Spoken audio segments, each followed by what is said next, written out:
স্বাদে, গন্ধে ও পুষ্টিগুণে বাংলাদেশের ইলিশের খ্যাতি দুনিয়া জুড়ে। বিশ্বে ইলিশ আহরণকারী 11টি দেশের মধ্যে শীর্ষে বাংলাদেশ। মোট উৎপাদিত ইলিশের প্রায় 80% বেশি আহরণ হয় এদেশের নদ-নদী, মোহনা ও সাগর থেকে। দেশের জিডিপিতে জাতীয় মাছের অবদান প্রায় 1%। তাই ইলিশ সম্পদ রক্ষায় মঙ্গলবার থেকে শুরু হচ্ছে জাটকা সংরক্ষণ সপ্তাহ। এ উপলক্ষে সচিবালয়ে সংবাদ সম্মেলনে অন্যান্য সময়ের মতো এবারও বাংলা নববর্ষ উদযাপনে ভারতে ইলিশ পাঠানো হবে কিনা তা জানতে চাওয়া হয় মন্ত্রীর কাছে। ভারতে যখন পূজা হয় এই ধরনের, ওনারাও বাঙালি, স্বাভাবিক।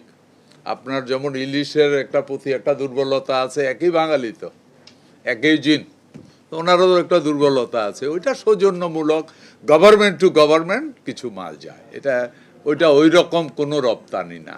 এই সাবজেক্টটা যদি পাঠায়, এটা হেড অফ গভর্নমেন্টের।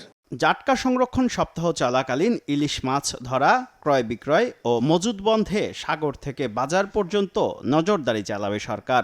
জেলেদের জন্য থাকছে খাদ্য ও আর্থিক সহায়তা, যা সুষ্ঠু ও স্বচ্ছভাবে বিতরণ করা হবে বলে জানান প্রতিমন্ত্রী। 40,000 জেলেদেরকে আমরা এই প্রথম খাদ্য সহায়তা দিয়েছি এই 2 মাসে। আপনারাও বিবেচনা করবেন, ইতিপূর্বে তারা পায়নি, এইবার যেটি পেয়েছে। কাজেই 2 মাসে এরপরেও স্থানীয় সংসদ সদস্যদেরকে আমরা বলেছি যে এরপরেও যদি সহযোগিতা লাগে তাহলে স্থানীয়ভাবে সংসদ সদস্যরাও জেলেদের পাশে দাঁড়াবে।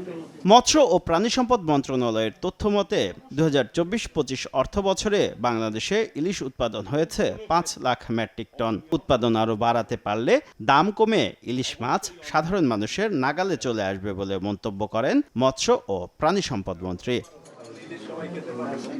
শুভ খান, সময় সংবাদ, ঢাকা।